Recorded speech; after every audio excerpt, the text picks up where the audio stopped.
Hello and welcome to yet another session of the NPTEL course Postmodernism in Literature. In the previous session, we had started looking at the essay The Death of the Author, in which Barthes discusses the text's reliance on a single self-determining author and also how he questions the traditional assumptions about literary criticism and the traditional assumptions about the text and the author. We started looking at the essay in which he begins with an epigraph where he talks about Balzac's Storia Saracine, and here we also find an extension of the Nietzschean philosophy that there are no agreed facts, only interpretations, and we also find how Barthes begins to focus on the separation of the personal from the analytical and the creative in literary works. In Barthes' own words, the trap where all identity is lost, starting with the very identity of the body of writing. So in the epigraph of the essay where he talks about Balzac's works, he begins by negating the presence of the identity of the author and by arguing and by reiterating that the moment the process of writing begins, the identity of the author is also forced to go into the background.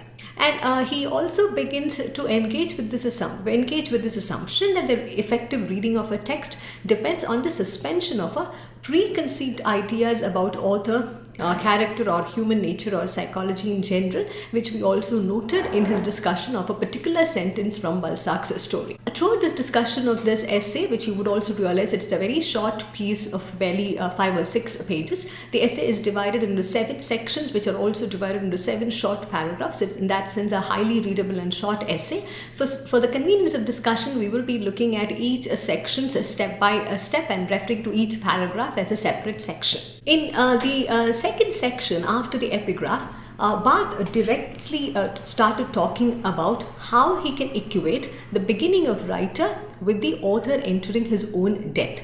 So he started engaging with this element in the title, Death of the Author, right from the beginning of the essay and articulates it in many different ways. He also gives it a historical engagement when he begins to compare and contrast how the author is viewed in different cultures and different times in various ways. He focuses on the shifts in the assumptions about the author across cultures and time periods, and he also talks about a primitive culture, an ethnographic culture in which the storyteller was more predominant than that of the narrative. In his own words, he talks about how in the primitive societies, a narrative is never undertaken by a person, but by a mediator, shaman or speaker, whose performance may be admired. That is his mastery of the narrative code, but not his genius. And he here focuses on a very fine distinction between the writer and the storyteller, and also brings it to our attention that the writer is the person, according to the modern narrative, writer is the person who has got an attribute of genius. And in the storyteller in the primitive societies, there was no intention to look at the genius of this narrator, but only the focus was only on the performance aspect, which was also getting manifested and articulated through the medium of language. And here we also find that Barthes totally disagrees with this idea of investing the responsibility of a narrative on a single person, who is in the modern times designated as the author. And he also goes on to say that the idea of the author is a very modern figure, produced no doubt by our society insofar as at the end of the Middle Ages, with English empiricism, French rationalism and the personal faith of Reformation, it discovered the prestige of the individual, or to put it more nobly, of the human person. So here we find him making a very succinct claim about the author being a modern figure, and also not in a way a figure who was always already there. And here he also makes a separation between good writing and intense emotion.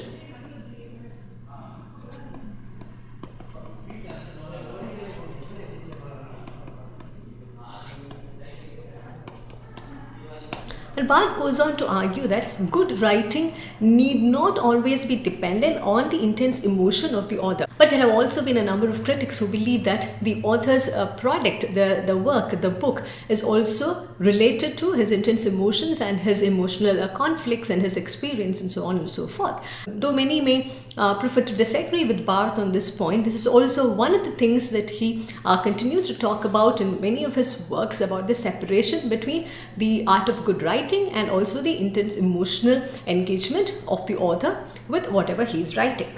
And again in this section 2, he continues to talk about the way in which the author has always been dominating contemporary literary cultures. And he uses expressions such as the author still rules, and also that the entire idea of literature is tyrannically centered on the author. And he talks about how we can find the rule of the author getting manifested in various aspects, such as in manuals of literary history, in biographies of writers, in magazine interviews, even in the awareness of literary men anxious to unite by their private journals, their person and their work. The image of literature to be found in contemporary culture is tyrannically centered on the author, his person, his history, his taste, his passions. Yeah? So he goes on to tell us in the multiple ways in which the author continues to dominate contemporary literary culture, and also the ways in which we understand literature and also approach literary criticism. And he says the problem here is that there is also a tendency to seek the explanation of the work in the man who has produced it. And here he is also drawing our attention to his own critical ideas towards biographical and historical criticism, where the focus has always been on the biography of the author, on the personal taste and the personal context of the author, and how that has influenced directly or indirectly the production of the work. And here he again draws their attention to one of the first points that he began talking about in the epigraph, that there is an impossibility to identify a single voice. And here he reiterates that point towards the end of the section 2, that there is an attempt being made to find the voice of one and the same person, the author, which delivered his confidence. And here we are again reminded of the fact that there is no single voice, but only several indiscernible voices. In section 3, taking off from the previous discussion, he continues to focus on the idea of the author's empire, as he puts it, and he gives particular examples to talk about how certain writers have been able to topple the author's empire. The first example that he gives is that of the French symbolist poet Stéphane Mallarmé. And Mallarmé was a poet who lived from 1842 to 1898. His contemporaries include Baudelaire and Rimbaud. And Barth goes on to argue that Mallarmé was one of very few writers who could sense and also reflect in his own artworks, in his own body of writing, that language and writing has to be separated from the person who hitherto was supposed to own it, in Barth's own words. So the language becomes separated from the person who wrote it. To put it another way, the writer ceases to be the owner of the work that he is writing, ceases to be the owner of the kind of language that he is reproducing as part of a book. And here he also goes on to ask a couple of questions which would also lead us to be further convinced about the argument that the author is separated from the work that he produces, that the author is separated from the language that produces the text. And he, in that sense, goes on to ask this question about who speaks in any body of work. And Barth gives us the answer that it is language and not the author. So it is the language which allows the text to perform, not the author. Here the focus is being taken away completely from the author, and the foregrounding of language, keeping in tune with the shift from structuralism to post-structuralism, we find a very definitive foregrounding of the aspect of language taking place over here. And he also says that there is a deliberate suppressing of the author which takes place for the sake of writing. And why is this being done? This is being done in order to restore the status of the reader.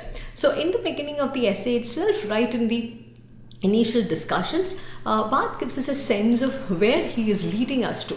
That with the death of the author, we are moving away from the dominance, from the privileges associated with the author, towards a kind of reading of a text where language is supreme, and also which is more reader oriented, reader centric, where the final destination lies with the reader. Even when he is talking about this detachment of the author from the text or from the language that he is using, he is also telling us to be aware of the fact that the idea of the metaphorical death of the author is not similar to the castrating objectivity of the realist novelist. Here he makes a fine distinction between what we understand as the author's omnipotence and also what Barth tells us about the separation from good writing and the emotions and the experience of the author. So here Barth is trying to tell us that when he talks about a separation of the author from the text, a separation of the author from the language that he is using, he is not talking about a realist sort of a narrative which was also dominant during those times. On the other hand, he is in fact talking about a radical reversal which he believes could be illustrated through the second example that he talks about, that is through the works of Marcel Proust. Marcel Proust was a French novelist who lived from 1871 to 1922. His best known work was In Search of Lost Time. So here after Stéphane Mallarmé, Barth gives us the illustration of Proust. In Barth's own words, Proust has given modern writing its epic by a radical reversal. Instead of putting his life into his novel, as we often say so, he makes his very life into a work for which his own book was in a sense the model. So here we find Barth also talking about taking away the omnipresent, omnipotent status that the author here hitherto was invested with. So when he talks about the death of the author, we also realize that it is not just the metaphorical and physical death of the author that Barth talks about. Instead, there are a number of such things that he alludes to in course of his discussion. And thirdly, Barth gives us the example of surrealism. And according to Barth, surrealism was something that helped secularize the image of the author. How did surrealism achieve this? Because surrealism itself, as a movement, as an artistic and literary movement, it was a play on the system of writing and meaning. And here the artist provides no solid conclusion about the author to the reader. So surrealist art or the surrealist movement, Barth identifies as a perfect site in which the image of the author could be secularized, because in the surrealist movement or in the surrealist work of art, the text does not provide any solid clues about the presence of the author or even what the author had intended. And fourthly, Barth talks about the emergence of linguistics as an idea which corroborates many of the things that he is also trying to argue out. And in his own words, linguistics has just furnished the destruction of the author with a precious analytic instrument by showing that utterance in its entirety is a void process. So, in linguistically, when we analyze the function of the author, Barth tells us that the author is never anything more than the man who writes. So just as I is no more than the man who says I, he says the author does not have any more function than being the person who writes. So here we also find that Barth using contemporary texts and contemporary contexts, the contemporary evolution of various disciplines and various art movements to prove his own points, to illustrate his own arguments in multiple ways. Thus, in this section, in section 3, Barth talks about 4 examples, that of Stéphane Mallarmé, of Marcel Proust, of surrealism, and finally about linguistics, to talk about how certain authors are capable of toppling the author's empire. In section 4, Barth draws our attention to the absence of the author and what its implications could be. Barth tells us that the absence of the author would utterly transform the modern text. And there are also situations when we understand that the author absents himself as well. And he tells us about how time plays a significant role in this figuration of the author in our understanding of the relationship between the author and the text. And here, if we look at the relationship between the author and the book, there is a conventional sense of understanding that the author belongs to the past of his own book and that the book is a present. And there is also a certain way in which the relation between the author and the book is seen in the context of a relation of antecedents, maybe as in Barth's own words, like that of a father and child. But according to Barth, this is a very delimiting relationship which would not allow us to explore the various possibilities of this relationship, the various nuances of this relationship. And he says it is no longer the same in the contemporary, in the modern scenario where the author pre-exists the book. And this relation of antecedents will not work anymore, because the conventional understanding is that of the author being always already there and the author giving birth to the book, the author being the author predating the book in multiple ways and becoming a past of the book itself.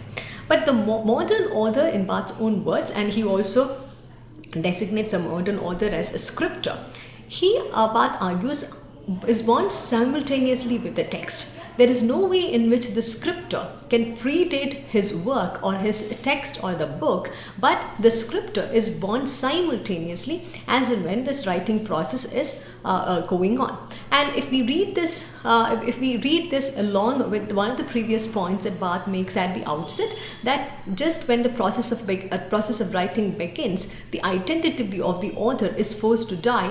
In the same way, as a scripter, the identity of the scripter begins to emerge only when the process of writing begins. So in that sense, the scripter is born simultaneously with his text.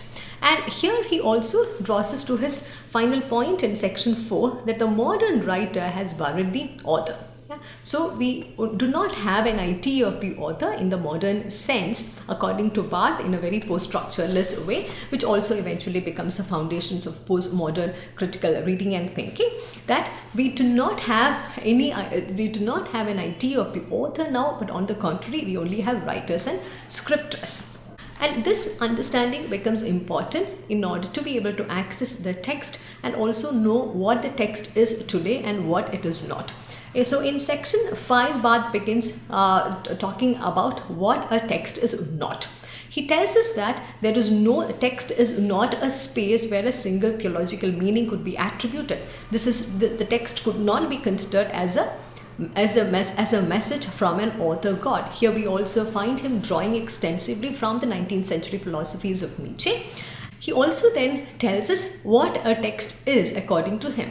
A text is not just one coherent body of articulations by a single person, but on the contrary, it is a space of many dimensions, various kinds of writing, none of which is original, a tissue of citations resulting from 1,000 sources of culture. So here we find a very radically different way in which the idea of the text are being presented over here, where there is no attempt to attribute any originality to the text, where there is no attempt to attribute any sense of coherence in terms of its structure, in terms of its sources, in terms of the various references and cultural context that it is trying to bring together. And here Barth further reiterates the point that the writer can only imitate, never original. And as he puts it, the only power perhaps the writer has is to combine. In his own words, his only power is to combine the different kinds of writing, to oppose some by others, as to never sustain himself by just one of them. So he absolutely negates the possibility of a singular meaning, about a single understanding about a text, and celebrates the idea of plurality and multiplicity by redefining the idea of the text, by looking at the text as a space in which all of these multiplicities come together, all of these differences from different cultural sources, from different other texts, from different other philosophies, and even from different other figures, they all come into this single space of the text. And continuing with this claim, continuing with this understanding about the author and the text, in section 6, Barth tells us that the claims to decipher a text, therefore, is quite a useless pursuit. There is absolutely no point in trying to decipher a text's meaning through the conventional methods of literary criticism or the conventional methods of reading a text. In Barth's own words, to give an author to a text is to impose upon that text a stop clause to furnish it with a final signification to close the writing. As much as Barth is in disagreement with this conception of reading a text, he also understands the fact and draws our attention to the fact that this is a conception, this is a method that perfectly suits criticism. So alongside our discussions about the author and the text, we find a new kind of thing being discussed over here, criticism. And we also find how organically Barth manages to relate and connect all of these aspects within the discussion about the death of the author.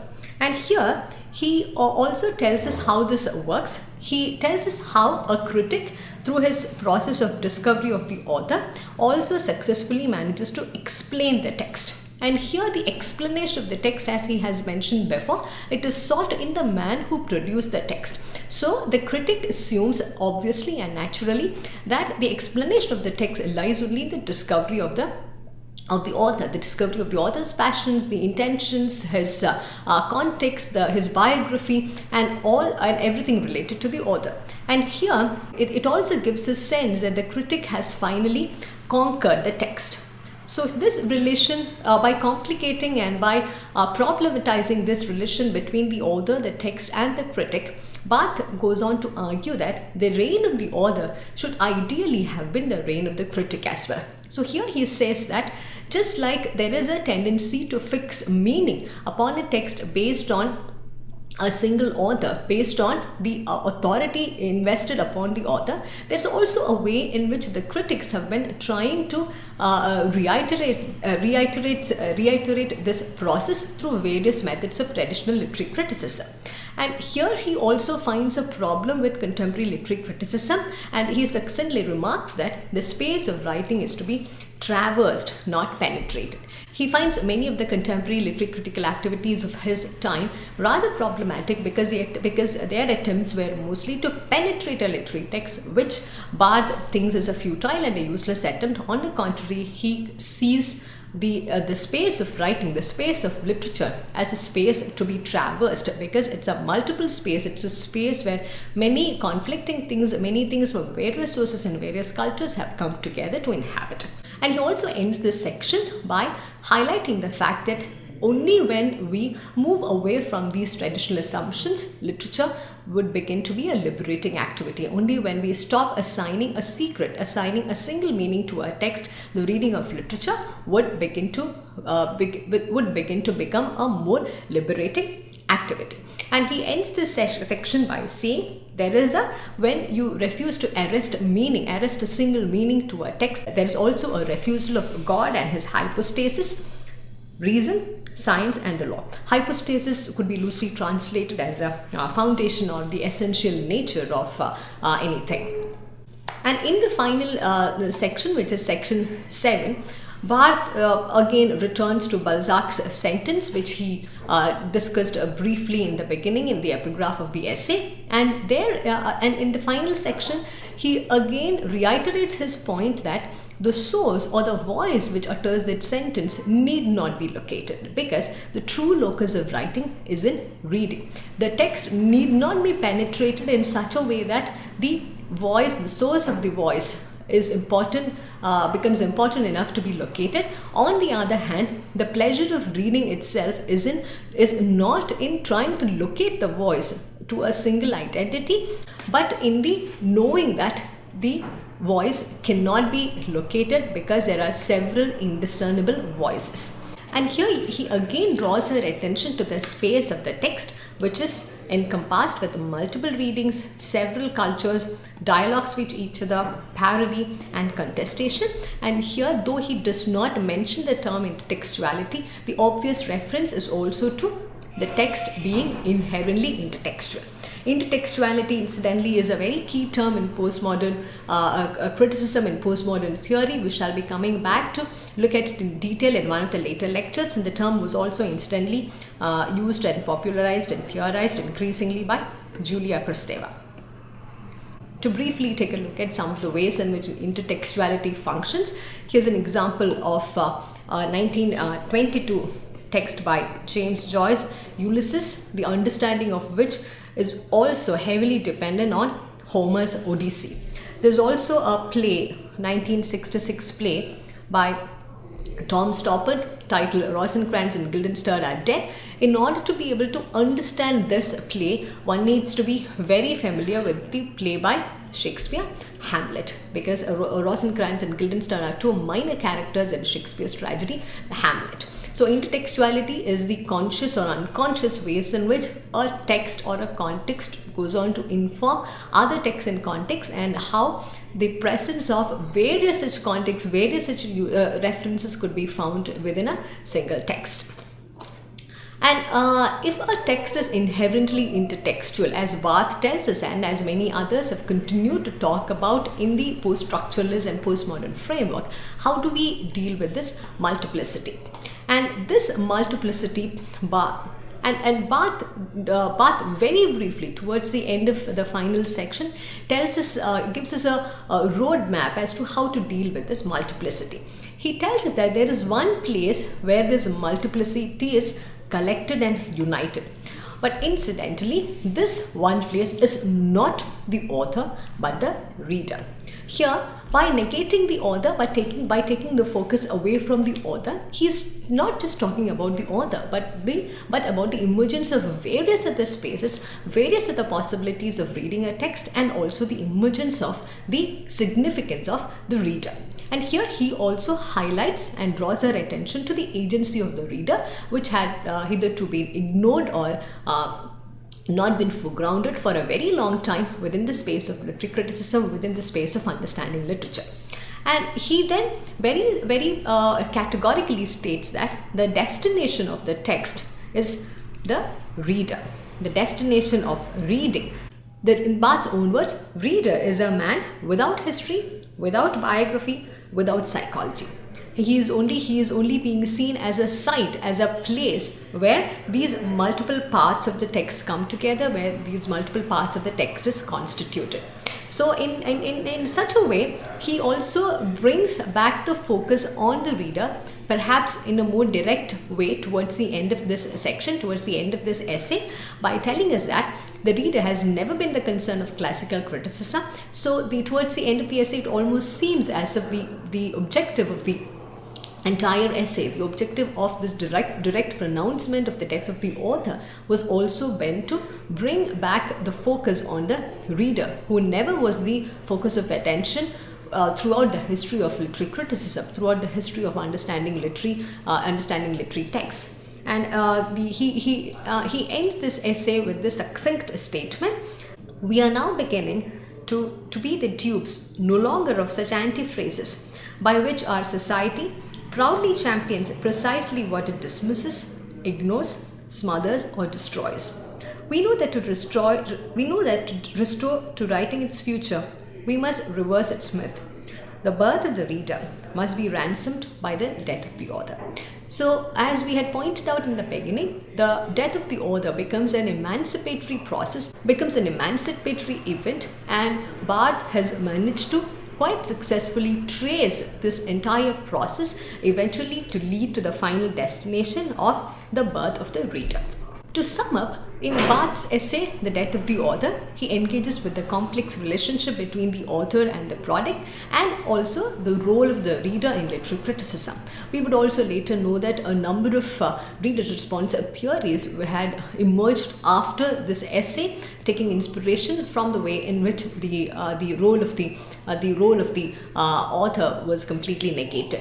And this essay also tells us how a focus on the author, his person, his life, his taste, his passion are all very limiting, and also it becomes eventually detracting from the possibilities of the text. Here on a lighter note, let's also briefly take a look at Isaac Asimov's short story, The Immortal Bard. Isaac Asimov was an American writer who lived from 1920 till 92, and he in one of his famous short stories, a fantastic work titled The Immortal Bard, he in fact satirizes the interpretations built upon Shakespeare's work through a symbolic Freudian and new critical approaches. And the story is about two colleagues who engage in a cocktail conversation, and one is a scientist and the other is a professor of arts. The scientist tells the professor about how he has brought back Archimedes, Newton and Galileo through a scientific method of time traveling, but they could not really fit in the contemporary because they all experienced culture shock. And then the scientist also thought that perhaps Shakespeare, being since he is in possession of a universal mind, maybe he will fit in well with any context, and he decides to bring back Shakespeare to the contemporary from the 1600s. And Shakespeare also thought it was a fantastic idea, but there are also a lot of challenges that Shakespeare faces because of his coarse language and his strong accent. And nevertheless, he also shows a keen interest in enrolling in a college course because he was very fascinated by the idea that his own works were being taught as courses in colleges. So he was also enrolled in this in this literature Professor Robertson's course, and then the story takes a turn. The scientist tells the arts professor that eventually Shakespeare had to be sent back to the 1600s because of the humiliation that he suffered. And what kind of humiliation was that? Shakespeare eventually flunked in a college course on Shakespeare. So here, keeping apart the satire inherent in the story, the way in which Asimov is taking a dig at a lot of contemporary methods of criticism, because the story was also published after seeing how the literary academia viewed Asimov's own writing. So regardless of the ways in which Asimov ridicules the contemporary system of criticism and also this entire industry of reading texts in multiple ways, this also draws our attention to many of the things that Death of the Author talks about, that the meaning of the text perhaps does not inherently rest with the author anymore. It has moved away from the author beyond redemption to such an extent that even if the author himself or herself comes back to look at a text, he or she may not be able to engage with the text in a fully comprehensible way. So having said that, on a more serious note, the significance of this essay, The Death of the Author, is located at a very seminal point, because as we have noted before, the publication of this essay happens at a time during a transition from the structuralist mode towards a post-structuralist mode, which is also predominantly postmodernist. Though this essay predated much of contemporary postmodern theory, we find that this is a seminal text, an inaugural text when we begin talking about postmodern critical approaches. And the Barth in any case did not really mean that the author had to be completely thrown out, because he also resurrects the role of the author in The Pleasure of the Text, published in 1971. So maybe in Death of the Author, the intention of Barth was to extend the meaning and interpretation of the work of art to include the interaction of other texts, in other words, the idea of intertextuality, and also the response of the reader, as we would see in the reader response criticism of the later period.